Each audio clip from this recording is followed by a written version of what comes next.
Ada dua kata yang sering bersandingan. Kita kenal betul kata itu, yaitu hak dan kewajiban. Kewajiban adalah sesuatu yang harus kita laksanakan. Hak, sesuatu yang harus kita terima. Keduanya berjalan pada alur keseimbangan. Bahwa ada orang yang lebih mengutamakan kewajibannya dan tidak begitu memikirkan haknya, kita katakan itu orang bijak. Ada orang yang menuntut haknya sesuai dengan kewajiban yang dia laksanakan, kita katakan itu orang yang adil. Ada orang yang hanya tahu hak, menuntut hak, tapi tidak pernah melaksanakan kewajiban, kita sebut itu orang yang tidak tahu diri. Muslim bersaudara. Islam membebaskan kita dari ras diskriminasi. Persaudaraan itu diikat dengan nilai akidah, melintasi geografis, melintasi etnis. Dari manapun orang datang, apapun warna kulitnya, dari suku apapun ia dilahirkan, kalau akidahnya sama, itu saudara kita sebagai sesama muslim. Di dalam menjalin persaudaraan sesama muslim itu ada hak-hak saudara kita yang harus kita berikan kepada mereka. Artinya kewajiban kita memberikan hak itu kepada mereka. Apa hak itu? Sebuah hadis menyatakan hak seorang muslim atas muslim lainnya 7. Yang pertama, al-ijlalu lahu fi ainihi. Ia memandang saudara muslimnya itu dengan respek, dengan rasa hormat, dengan istilah orang-orang tua kita dulu, ngowong ke uong. Orang itu ya dianggap orang apapun profesinya. Saudara muslim kita itu jadi pemulungkah dia, penarik becakkah dia, pekerja kasarkah dia. Ada rasa respek kita terhadap dia, rasa hormat kita kepada dia, dan itu karena nilai-nilai akidah, nilai keimanan, bukan karena profesinya. Kalau kita hargai orang karena profesinya semata, jadilah penjilat kita ini. Bukankah Rasulullah Sallallahu Alaihi Wasallam telah memberikan contoh yang sangat baik kepada kita? Beliau oleh Al-Quran dituntun, Qul innama ana basyarum mislukum. Katakan kepada mereka Muhammad, umatmu, aku manusia juga seperti kalian. Seolah-olah Tuhan ingin berpesan, Muhammad, jangan tempatkan dirimu di atas yang lain. Ternyata Rasulullah Sallallahu Alaihi Wasallam yang begitu baik hatinya, begitu mulia akhlaknya, begitu luar biasa ibadahnya, entoh oleh Allah masih diberikan bimbingan. Qul innama ana basyarum mislukum. Katakan kepada mereka Muhammad, aku manusia juga seperti kalian. Jangan tempatkan dirimu di atas yang lain. Kemapanan sering menggoda dan menggeser idealisme kita. Kemapanan sering membuat kita memandang kecil yang lain. Ora pati ngewong ke wong. Tidak bisa lagi mengorangkan orang.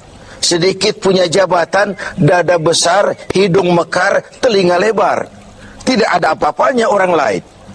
Tidak demikian mentalitas kita dalam berukhuwah, dalam bersaudara. Al-ijlalu lahu fi ainihi. Seorang muslim memandang muslim lainnya dengan rasa respek, ada rasa hormat, dan itu karena pertalian akidah semata-mata. Sekali lagi, apapun profesinya. Yang kedua, wal wuddu lahu fi sadrihi. Ada rasa respek, lalu yang kedua ada rasa cinta di hatinya kepada saudaranya itu. Kesenangannya membuat kita senang, kesulitannya membuat kita juga ikut merasakan sulit. Bukankah muslim dengan muslim seperti satu tubuh? Kalau yang satu sakit, yang lain ikut merasakan sakit. Ini yang hilang dari kita sekarang. Ini yang tidak lagi kita miliki.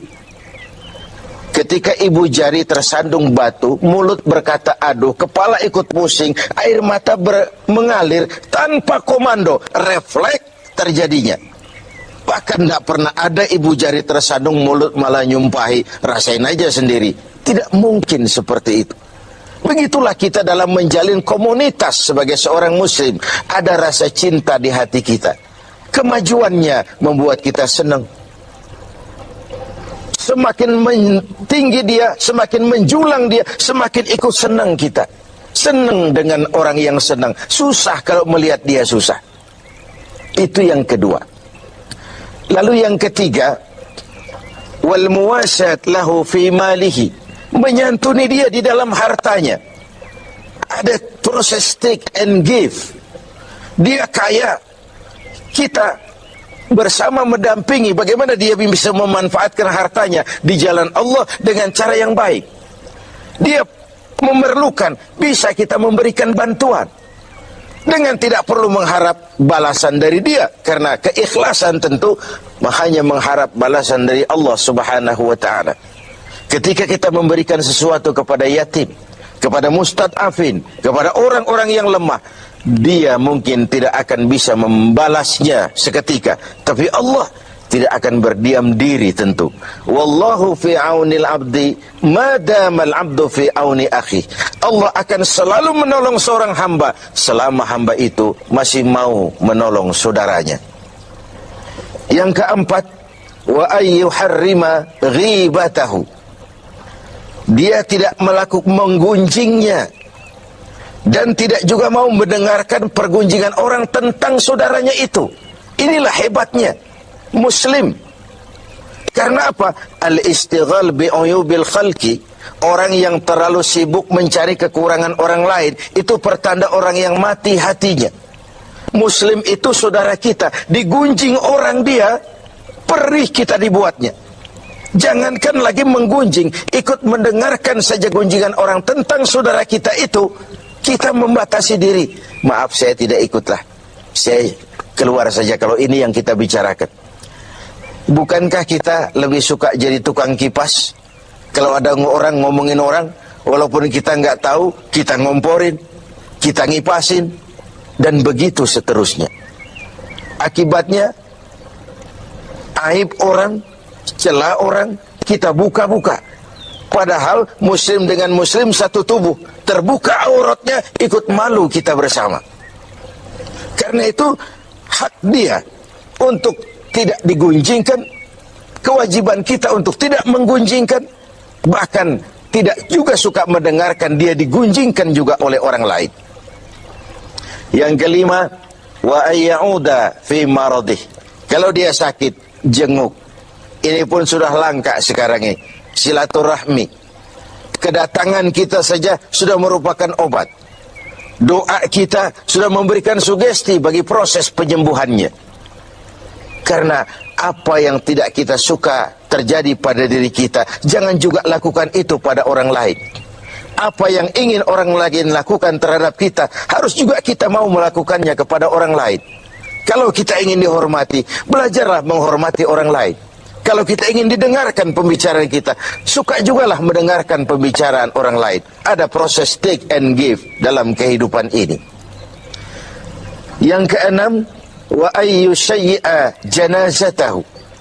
Kalau berpulang dia, meninggal dunia dia, antarkan jenazahnya. Antarkan jenazahnya, kesempatan terakhir menuju tempat peristirahatannya yang terakhir. Lalu yang terakhir, wa alla yaqula lahu ba'da mautihi illa khairan. Setelah wafatnya, tidak ada pembicaraan lagi tentang saudaranya itu kecuali yang baik-baik saja. Tidak lantas setelah saudaranya meninggal, oh dia memang hutangnya di mana-mana itu. Oh di sana nipu, di sini nipu. Tidak.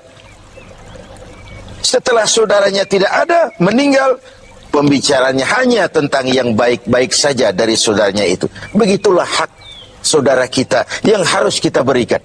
Begitulah kewajiban kita yang harus kita laksanakan. Innamal mar'u ahadisun ba'dahu fakun hadisan hasanan liman wa'a.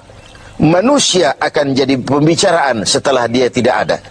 Maka berusahalah kau menjadi pembicaraan yang baik bagi orang-orang yang kau tinggalkan. Berusahalah dalam hidup ini agar kau jadi pembicara yang baik-baik bagi orang yang kelak kau tinggalkan itu. Inilah hak-hak yang harus kita berikan kepada saudara kita muslim. Ini pula kewajiban-kewajiban yang harus kita laksanakan sebagai muslim. Semuanya dalam rangka membentuk sebuah komunitas yang diikat tadi dengan nilai-nilai akidah. Al-mu'min kal-mu'min kal-bunyan yasuddu ba'dahu ba'da. Dalam riwayat lain, muslim dengan muslim seperti sebuah bangunan, yang satu harus saling memperkuat dengan yang lain.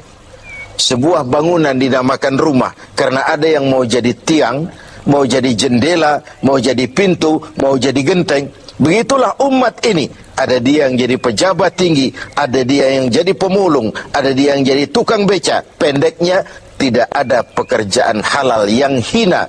Dan jangan karena profesi menyebabkan kita memandang remeh dan ringan orang lain, betapa dan apapun dia. Semoga hak-hak ini dapat kita berikan dan kewajiban kita dapat kita laksanakan dengan sebaik-baiknya.